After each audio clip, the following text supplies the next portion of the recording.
Hello students, welcome to Vivekananda agriculture academy. आज हम लोग बात करेंगे, आज के विषय हमारा है वो बीसीईसी ऑनलाइन एप्लीकेशन फॉर्म को लेकर के है। कुछ बच्चे बीसीईसी फॉर्म बहुत पहले भर चुके थे और उसमें करेक्शन बाकी जो करेक्शन कर सकते हैं। ऐसे विद्यार्थियों को मौका दिया गया है जो विद्यार्थी अभी 2020 में इंटर पास किए हैं और एपीयर स्टूडेंट्स हैं, जिन लोगों ने कोई भी एग्जाम नहीं दिया है, वो इस फॉर्म को भर करके BSc agriculture, horticulture, dairy science में या फिर अपना वेटनरी साइंस में या फिर फॉरेस्ट्री में, other courses, UG courses agriculture में करके अपना भविष्य बना सकते हैं। ठीक, उनको एक बहुत बेहतर मौका दिया गया है यहाँ पर। तो जो बच्चे नए हैं वो ये कमेंट करते हैं, सर यहाँ पर बुक्स कैसे हम लोग पढ़ेंगे, बुक्स कौन सी पढ़ेंगे, एज कितना है, ग्रुप कैसे चूज़ करेंगे। कई सारी कन्फ्यूजन है। जो बच्चे पहले से थे वो कई बार यूट्यूब चैनल देख देख करके काफ़ी चीज़ें सीख चुके हैं, लेकिन अब जो नए बच्चे हैं उनके अंदर बहुत सारा भ्रम रहता है। तो वो भ्रम के लिए कल से रिक्वेस्ट करें, सर एक वीडियो तुरंत बना दीजिए। हम चलिए इस विषय पर बात करेंगे हम लोग। तो आज हमारा वीडियो काफ़ी इंपॉर्टेंट है आप सभी विद्यार्थियों के लिए।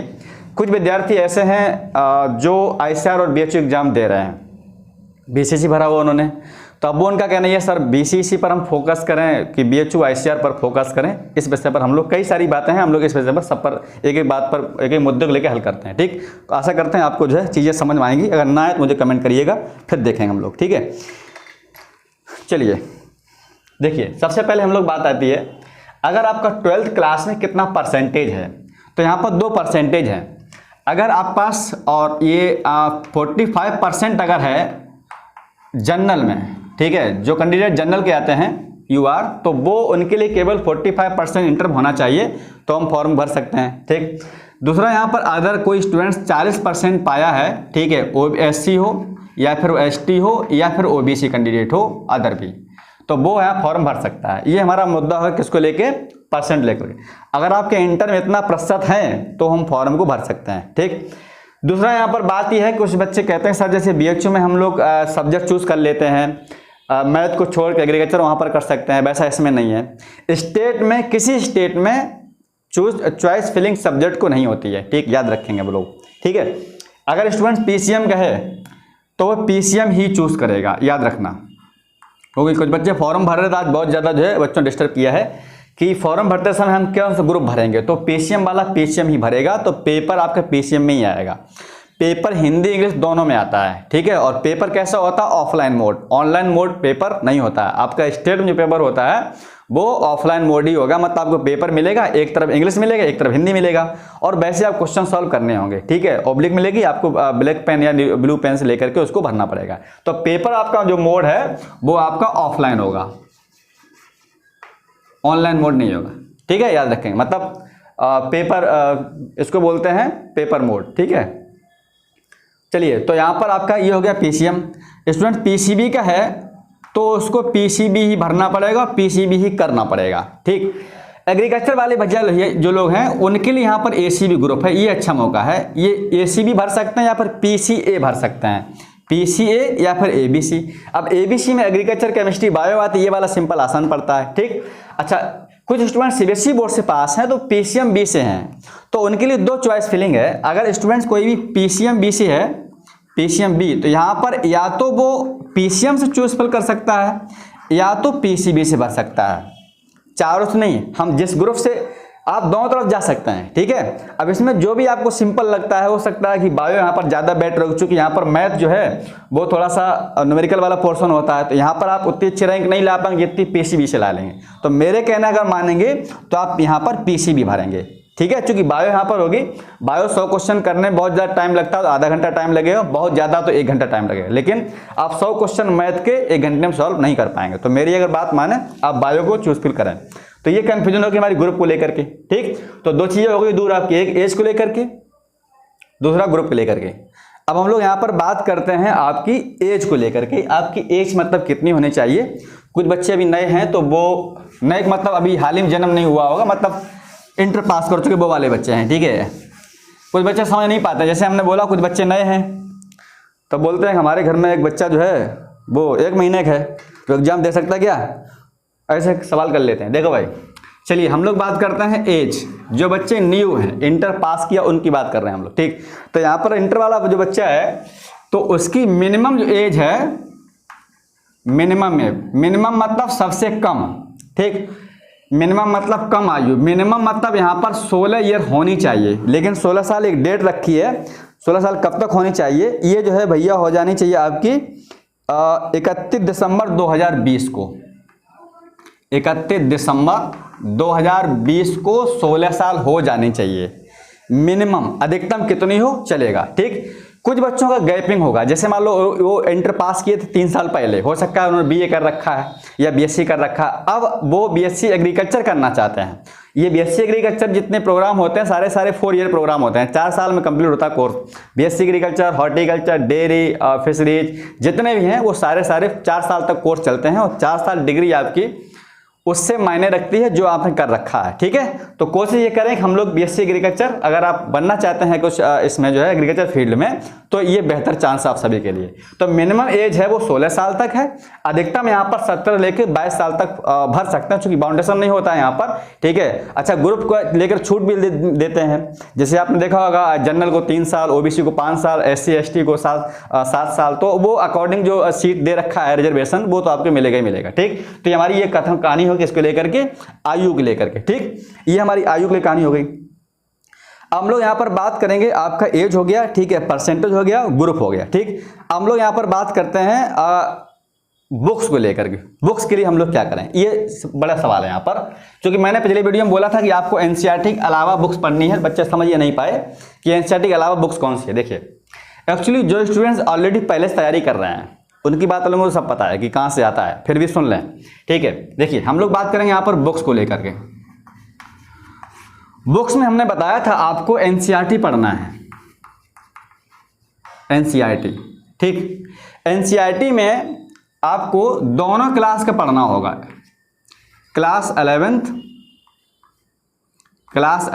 एंड क्लास 12th दोनों का एनसीईआरटी पढ़ना है। अब मान लीजिएगा आपका पीसीबी है, तो 11th में फिजिक्स फर्स्ट ईयर की एक और 12th की। मान लो केमिस्ट्री में है, तो केमिस्ट्री में 11th की केमिस्ट्री और 12th केमिस्ट्री जितनी भी हों। मान ली केमिस्ट्री की बात करें हम लोग, अगर जो है मान लो केमिस्ट्री सब्जेक्ट है, तो 11th में 2 केमिस्ट्री हैं और 12th में 2 केमिस्ट्री बुक हैं। अगर आप पास बायो है तो बायो यहाँ पर 1 है, बायो यहाँ पर 1 है, बायो केवल 2 ही बुक हैं, एक फर्स्ट ईयर में एनसीईआरटी, एक यहाँ पर है। मैथ की हो तो यहाँ पर मैथ में शायद हमें पता नहीं है, फिजिक्स में अगर हम लोग बात करें तो यहाँ पर 2 होंगी इसमें, फर्स्ट ईयर 2 होंगी इसमें यहाँ पर, ठीक है। तो इस तरीके से हमको एनसीईआरटी बुक पढ़नी है। अच्छा, एनसीईआरटी बुक केवल कंपलसरी है आईसीआर के लिए, ठीक। आईसीआर में केवल एनसीईआरटी से ही आप पढ़ेंगे और रिवीजन उसी से करना पड़ेगा आपको, और ऑब्जेक्टिव क्वेश्चन लगाने पड़ेंगे तो हमारा एग्जाम क्वालिफाई होगा। अब हम लोग बात करेंगे इस एनसीईआरटी के अलावा, हमने बताया था स्टेट बुक, क्योंकि आपने देखा होगा जो बीसीईसी का पेपर आता है, आपने पेपर ना देखा हो तो मेरे आप चैनल के वीडियो के ऊपर जाके जाइए प्ले लिस्ट में, वहाँ पर देखिएगा BCEC previous year question paper. अगर आप सर्च करेंगे यूट्यूब पर तब भी आ जाएगा BCEC previous year question paper, तो आपको सारे पेपर मिल जाएंगे। उस पेपर में ये देखेंगे कुछ क्वेश्चन, कुछ क्या कम से कम नहीं तो 40% क्वेश्चन आपके बाहर से होते हैं बीसीईसी एग्जाम में, वो आपका स्टेट एग्रीकल्चर में पूछा जाता है, मतलब स्टेट बुक से होती है। स्टेट बुक मतलब जो आपने यहाँ पर बुक्स 11th में अपने बिहार बोर्ड में पढ़ रखी है एनसीईआरटी। क्योंकि देखिए, इंग्लिश मीडियम वाले बच्चों में एनसीईआरटी पूरे इंडिया में सेम होती है, वो बिहार का हो चाहे वो राजस्थान का हो, कहीं का भी हो, ठीक है। अब पाकिस्तान को तो होगा नहीं, वो अपने अगर इंडिया के स्टेट का है तो वो उसके लिए बुक एनसीईआरटी मस्ट होती है, ठीक है।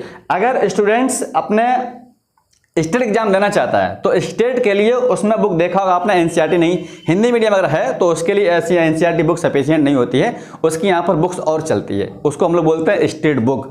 तो आपने जो स्टेट बुक पढ़ती हो, इसमें पढ़ रखा हो 11th और आपकी 12th को लेकर के, याद रखना, ठीक। हिंदी मीडियम वाले बच्चों के लिए है ये कहानी, ये किसके लिए है, only for Hindi medium student.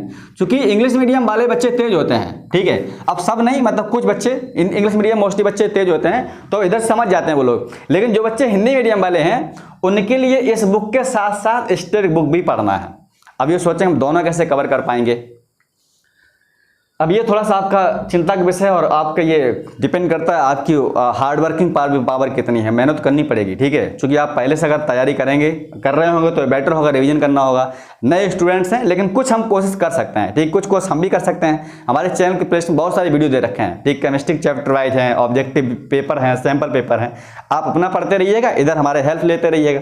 ICR paper खत्म होगा तो हम यहाँ पर कुछ न कुछ वीडियो डेली जो है लेक्चर शुरू कर देंगे, ठीक। फिर भी हमारा जो ऑनलाइन क्लास चल रहा है, कुछ बच्चे कमेंट कि सर आपका ऑनलाइन जो पेड कोर्स है उसमें पैसे कुछ कम कर दीजिए, हम ज्वाइन करना चाहते हैं टेस्ट सीरीज, हम उस पर थोड़ी सी बात अभी करेंगे। तो कुल मिलाकर के आपको यहाँ पर पढ़ना है, ठीक है। 1 महीने का चांस है, 1 महीने में आपको जी जान लगा के बिल्कुल एकदम दम लगा के हपक के पढ़ना है, ठीक है। सिलेक्शन हमारा हो सकता है। तो कुल मिला के ये हमारी कौन सी बुक, स्टेट बुक है। स्टेट में जो भी आपने कक्षा 11 में बुक पढ़ रखी है आप उसको पढ़ें, और उस बुक के पीछे देखें आपने ऑब्जेक्टिव क्वेश्चन दिए रहते हैं, बहुविकल्पी प्रश्न। आपने चैप्टर पढ़ा, पीछे स्टेट परीक्षाओं में पीछे से जो दे रखे होते हैं क्वेश्चन वहीं से सीधे रिपीट हो जाता है। तो आप क्या करें, उसके ऑब्जेक्टिव क्वेश्चन जरूर लगा लें ताकि ये पता चलेगा क्वेश्चन पूछा कैसे जाता है, ठीक है।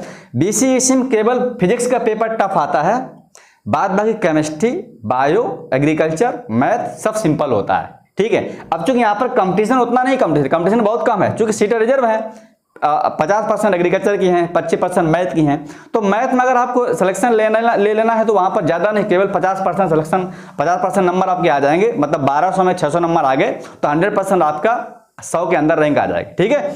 ये बात हो गया, ठीक। अच्छा, तो यार ये हमारी कहानी किसको लेके, बुक्स लेके हो गई। तो एनसीईआरटी में आपकी फर्स्ट ईयर 12th दोनों पढ़नी है। अगर हम दोनों पढ़ लेंगे तो हम इसके साथ साथ आईसीआर एग्जाम भी क्वालिफाई कर ले जाएंगे, ठीक है, बीओसी भी कर ले जाएंगे, क्योंकि आईसीआर मोस्टली एनसीईआरटी से ही पूछा जाता है। स्टेट परीक्षाओं में एनसीईआरटी प्लस स्टेट बुक। अब हालांकि स्टेट बुक कंपलसरी है, लेकिन एनसीईआरटी पता क्या होता है, वो लोग स्टेट क्या होते हैं, जो क्वेश्चन आए हुए होते हैं उठा लेते हैं। अब जो क्वेश्चन आया हुआ किसी एग्जाम को उठा लिया तो वो क्वेश्चन किससे होगा, एनसीईआरटी से। तो बच्चे जानते हैं क्वेश्चन कहाँ से आता है, एनसीईआरटी, इसलिए हम बोल देते हैं पेपर एनसीईआरटी से आता है। आपका मान लो यहाँ पर कम से कम नहीं तो मोस्टली क्वेश्चन आपके स्टेट से आते हैं, कुछ क्वेश्चन आपके एनसीईआरटी में आते हैं। अब चूंकि चैप्टर वाइज सेम है, आप देख लीजिएगा, जो एटॉमिक स्ट्रक्चर परमाणु संरचना आपके हिंदी मीडियम है भाई एनसीईआरटी में, एनसीईआरटी थोड़ा सा बेस अलग है, ठीक है। आप वो एनसीईआरटी थोड़ी सी आप कई बार आप पढ़ेंगे तब समझ में आती है, जबकि जो हिंदी मीडियम वाली किताबें होती है उसको एक बार पढ़ लो, 2 बार पढ़ लो, तुरंत समझ में आ जाता है। तो ये हमारी कहानी किसको लेके हो गई, बुक्स को लेकर के। तो याद रखें, जो भी आपने कक्षा 11 में किताब पढ़ रखी, मान लो पीसीएम आप मैथ के स्टूडेंट्स हैं तो कक्षा 11 फिजिक्स की,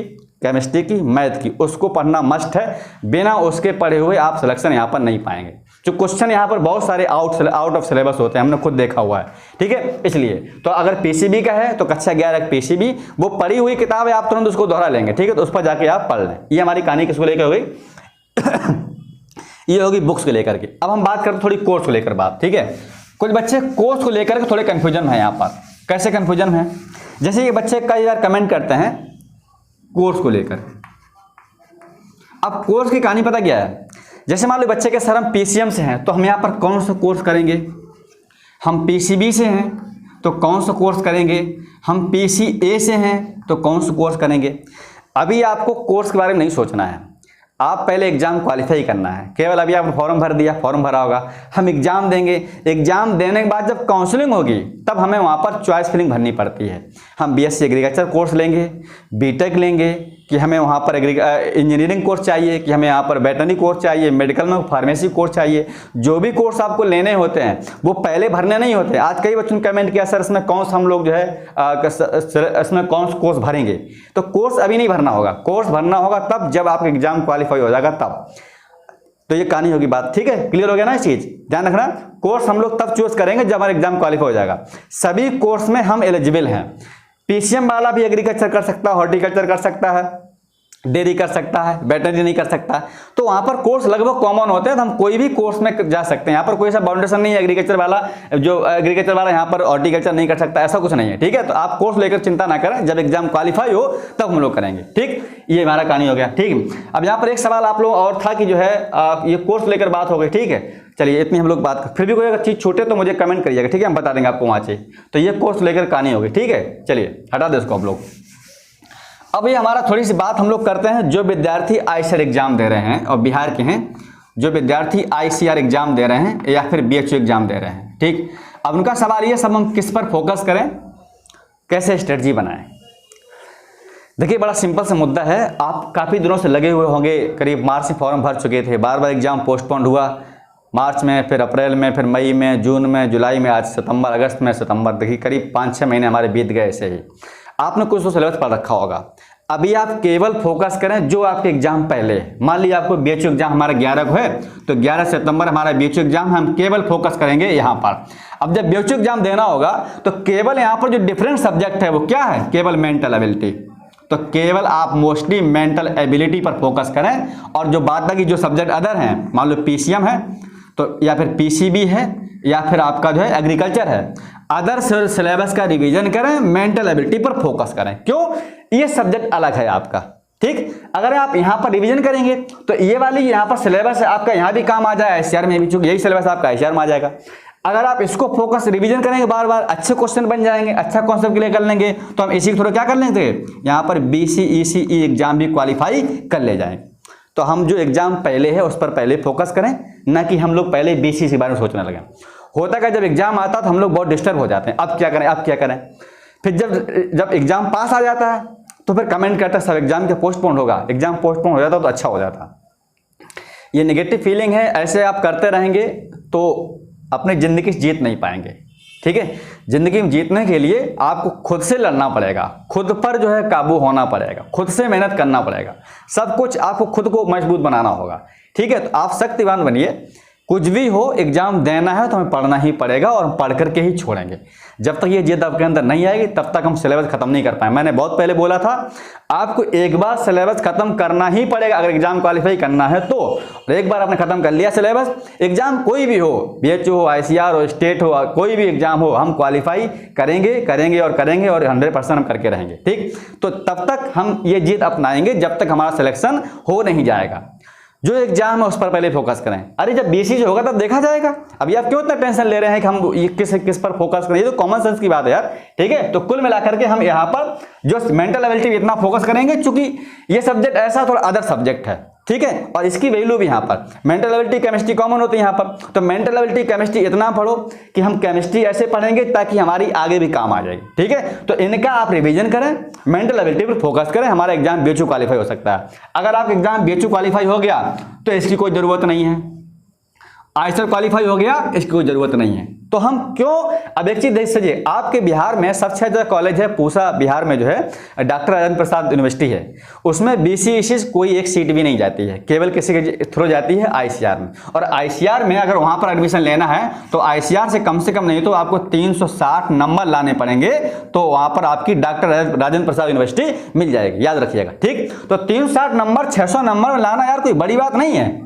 ठीक है। आप केवल यहां पर 8 चौक 32 320, ठीक है, कुल मिला के यहां पर जो है आपका 90 क्वेश्चन क्रॉस करना पड़ेगा आपको 150 में, तो 9 कुछ 36 360 हो गए, ठीक है। तो ये मान लो अगर ये जनरल का है, हो सकता है कैंडिडेट अगर एससी ओबीसी का है तो उसका सिलेक्शन यहाँ पर 320 पर हो सकता है, 340 पर हो सकता है, 350 पर हो सकता है, वो डिपेंड करता है कैटेगरी। आप इतना टारगेट बना दीजिएगा, हमें अगर यहाँ पर आईसीआर में इतना नंबर आ गए तो 100% हम डॉक्टर राजेंद्र प्रसाद यूनिवर्सिटी पा सकते हैं, वो टॉप यूनिवर्सिटी आपके बिहार की, ठीक है। तो इसलिए आप ये फोकस करें हमेशा दोनों एग्जाम पर, इसका जब होगा तब देखा जाएगा, क्योंकि अभी आपका 11 का बीएचयू है, ठीक है। अच्छा, आईसीआर का आपका जो है वो 16 है, 17 है और 22 है, तो देखिए लगी हुई डेट है, हम इस पर फोकस करेंगे, सिलेबस तो वही है ना, तो आपको उधर भी कंप्लीट होता चलेगा। तो इस तरीके से हम यहाँ पर फोकस करें कि हमारा सिलेक्शन दोनों जगह हो जाए। 2-3 टारगेट हम करेंगे, सिलेबस सेम है, क्वेश्चन वही है, तो हम कहीं ना कहीं एग्जाम क्वालिफाई कर लेंगे।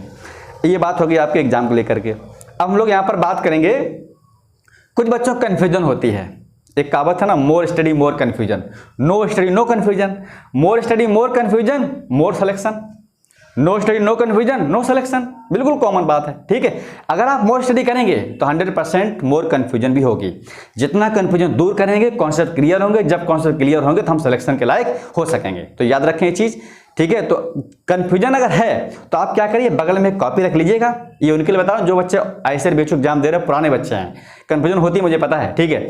अगर आप होल सिलेबस पढ़ेंगे तो कंफ्यूजन होगी, कंफ्यूजन को एक कॉपी रख लीजिएगा, वहां पर लिखते हैं एक दिन भरे में, आज इसमें कंफ्यूजन हुई इस टॉपिक लिख लो, कंफ्यूजन इसमें हुई इसमें लिख लो, उस कंफ्यूजन को शाम को खत्म कर दो। तुरंत आप कंफ्यूजन अगर लग जाएंगे तो हम वो कंफ्यूजन के लेकर के बड़ा इशू हो जाएगा और यहाँ नेगेटिविटी आ जाएगी, फिर हम सिलेक्शन नहीं ले पाएंगे। तो कंफ्यूजन अगर है कॉपी में लिख लो और कॉपी लिखने के बाद शाम तक उसको खत्म कर दो, तुरंत नहीं शाम तक, क्योंकि कंफ्यूजन अगर हो गई तो फिर दिक्कत हो जाएगी। अब पता है कंफ्यूजन नहीं पड़ता था, हम बहुत सारी किताबें रखी ढूंढने लगे, इसमें टॉपिक नहीं मिल रहा है, किताब नहीं मिल रही, नोट्स नहीं बनाए, तो और कन्फ्यूजन आ जाएगा। कन्फ्यूजन हो तुरंत उसको काट दो, वहाँ पर इसको लिख लो कि ये चीज़ हम लोग बाद में पढ़ेंगे, बाद में दूर कर लो। तो ये स्ट्रेटजी आप अपनाएं, रिवीजन करें पुराने का, जो सिलेबस बचा हुआ है उस पर फोकस करें। और बाद बाकी आप लोग चैनल जुड़े हुए हैं तो अभी जो वीडियो हम लाते रहते हैं स्ट्रेटजी वाले, आप फॉलो करते हैं उसको, तो वहाँ से आपको हेल्प मिलती रहती है। ठीक है, तो ये हमारी कहानी होगी बीसीएस एग्जाम को लेकर के जो बच्चे हैं। ठीक, जो बच्चे ऐसे एग्जाम दे रहे हैं वो बच्चे बोले सर हम ऑनलाइन टेस्ट अभी ले सकते हैं, अभी आप मत लीजिएगा। जो बच्चे ICAR दे रहे हैं वो ऑनलाइन टेस्ट शामिल नहीं हो सकते हैं, क्योंकि इसमें आपका बेनिफिट है, हम आपके हित की बात कर रहे हैं। मुझसे मतलब मैं तो पैसा ले लूँगा, लेकिन नुकसान आपका ये होगा कि आप ऑनलाइन टेस्ट के चक्कर में अपना रिवीजन नहीं कर पाएंगे। तो आप रिवीजन करें, जब BCC वाला एग्जाम आएगा 16 के बाद, 16-17 के बाद, तब आप ऑनलाइन टेस्ट में शामिल हो जाना। 20 पेपर आप 15 दिन में, 10 दिन में 20 पेपर सॉल्व कर लेना। ठीक, ये आपके लिए स्ट्रेटजी होगी, किसके लिए? जो पुराने बच्चे ICAR एग्जाम BHU दे रहे हैं उनके लिए। तो ICAR BHU हफ्ते भर का टाइम है, तो अब आप ऑनलाइन टेस्ट शामिल ना हो, ऑनलाइन BCC की तब ज्वाइन करेंगे जब BHU ICAR एग्जाम हो भी जाएंगे। हमने आप कुछ बच्चों को बताया था फोन करके, वो बोले सर कॉल करके सर ये चीज़ कर सकते हैं हम। नहीं बेटा, ये चीज़ आपके लिए लाभदायक नहीं है, आपके लिए हानिकारक हो जाएगी। एक पेपर आप जूझ जाएंगे, फिर वो रिवीजन नहीं कर पाएंगे। एग्जाम टाइम पर रिवीजन बहुत मस्ट है, इसके बाद फिर टेस्ट। ठीक, चलिए अब हम लोग बात कर लेते हैं जो बच्चे नए हैं, पहली बार एग्जाम दे रहे हैं, उनके लिए ये बात बता रहे हैं। ठीक है, देखिए इसमें क्या है कि आपको जैसे कुछ कोर्स आप चलते हैं, अभी आपके पास 1 महीने का टाइम भी है, तो यहाँ पर एक जो पेड कोर्स है हम लोग इसके बारे में बात करते हैं। कुछ बच्चे हमसे बोले थे सर जो पेड कोर्स क्या प्रोसेस है। देखिए एक यहाँ पर पेड कोर्स में हमारा और जो सिलेबस है वो वीडियो लेकर के है। ठीक है, एक यहाँ पर वीडियो लेक्चर है, वीडियो लेक्चर, और दूसरा यहाँ पर आपका ऑनलाइन टेस्ट है, ऑनलाइन टेस्ट है।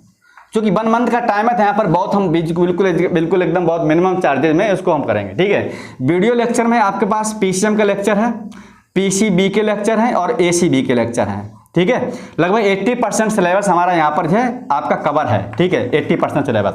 वीडियो लेक्चर ऑलरेडी एप्लीकेशन में है, आप प्ले स्टोर से जाकर के विवेकानंद एग्रीकल्चर एकेडमी का एक ऐप है, उसको डाउनलोड कर लो और उसी की तरह हम ऑनलाइन क्लास और ऑनलाइन टेस्ट में शामिल हो सकते हैं। ठीक, तो ये हमारे हो गए वीडियो लेक्चर लेकर के।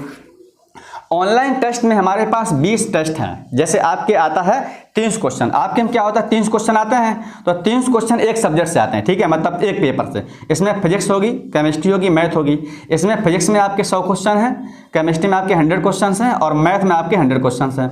अगर स्टूडेंट बायो ग्रुप का है तो यहाँ पर इसके बायो ग्रुप में 100 क्वेश्चन होंगे। अगर यहाँ लो बच्चा एग्रीकल्चर का है तो एग्रीकल्चर में 100 क्वेश्चन, बायो में 100 क्वेश्चन और आपके केमिस्ट्री में 100 क्वेश्चन। तो कुल मिलाकर यहाँ पर 300 क्वेश्चन के 20 टेस्ट पेपर हैं। 20 में से 10 जो हैं ये चैप्टर वाइज हैं, और ये यहाँ 10 बचेंगे वो मॉडल टेस्ट हैं। मॉडल मतलब पूरे होल सिलेबस से। तो यहाँ पर ताकि चैप्टर इसलिए है चैप्टर वाइज, ताकि आपका उसमें आसानी से रिवीजन हो सके। जैसे मान लो 3 चैप्टर पढ़ लिया, 3 चैप्टर टेस्ट दे सकते हैं। ठीक, वीडियो लेक्चर से। तो ये चीज़ यहाँ पर है। ठीक है, अब यहाँ पर हम लोग बात करेंगे, अगर आप जो है वीडियो लेक्चर लेना चाहते हैं केवल 1 महीने के लिए, तो आपको यहाँ पर केवल पे करना पड़ेगा 1100 रुपये। ठीक है, याद रखिएगा, केवल कितना पे करना पड़ेगा 11। ये बहुत मिनिमम चार्जेज है। ये वीडियो लेक्चर हमने 2 महीने जब पहले से हम पढ़ाए तो यहाँ पर 2500 रुपये इसकी फीस थी। आप देख सकते हैं पुराने वीडियो। ठीक है, तो यहाँ पर उसकी 25 फीस थी। लेकिन आज बच्चों मुझे बड़ा अजीब ढंग से कहा कि सर हम लोग गरीब आदमी हैं, कुछ हमारा जो है पैसा कम कर दीजिए। तो हमने कहा तो ठीक वीडियो बनाते हैं ताकि और लोगों को यहाँ पर लाभ हो जाएगा। तो यहाँ पर अगर केवल आप लेक्चर लेते हैं किसी एक सब्जेक्ट का, ठीक है, तो यहाँ पर आपको केवल 1100 रुपये पे करना पड़ेगा। PCM, PCB और ACB। ठीक है, 1 मंथ में ऑलरेडी वहाँ पर वीडियो पड़े हुए हैं, आपको चैप्टर वाइज टॉप बनाना है। ठीक है, अगर आप ऑनलाइन टेस्ट देना चाहते हैं यहाँ पर केवल आपको 400 रुपये पे करना पड़ेगा। ठीक, ऑनलाइन क्लास और ऑनलाइन टेस्ट दोनों का आपका जो है 1500 रुपये आपको पे करना पड़ेगा। और पे करने के लिए मेरे पास एक नंबर, उस पर आपको गूगल पे, फ़ोन पे करना पड़ेगा। ठीक है, नंबर हम लिख दे रहे हैं 9454, ठीक है, 9454550886। इस नंबर पर गूगल पे, फ़ोन पे या फिर पेटीएम कर सकते हैं। ठीक है, 9454550886। अदर नंबर हम आपको दे रहे हैं, कॉलिंग नंबर है 790 511 671 3। ठीक है, एक नंबर और है 85 74 27 26 84। ये नंबर है, इन पर आप कॉल करके जानकारी ले सकते हैं। ठीक है, ये नंबर हमारा गूगल पे, फ़ोन पे, इस पर आप गूगल पे, फ़ोन पे कर सकते हैं। 1500 रुपये का, तो यहाँ पर PCM के वीडियो लेक्चर और एक ऑनलाइन आपको टेस्ट मिल जाएगा। तो ऑनलाइन टेस्ट केवल लेना चाहते हैं आपको 400 रुपये पे करने पड़ेंगे। अगर ऑनलाइन टेस्ट नहीं लेना है, ये करना है, तो आपको 1100 रुपये यहाँ पर पे करना पड़ेगा। ये केवल आपका 1 महीने के वीडियो लेक्चर है। तो हम लोग इस तरीके से सिलेबस खत्म करके सिलेक्शन ले सकते हैं। ठीक है, तो आज की वीडियो हमारा ये आपके लिए काफ़ी इंपॉर्टेंट था। और अगर कोई जानकारी अगर लेनी हो तो आप मुझे कमेंट करिएगा, हम रिप्लाई करेंगे। बहुत ज़्यादा क्वेश्चन होंगे, हम फिर वीडियो आपके लिए बना के दे देंगे। ठीक है, thank you, all the best.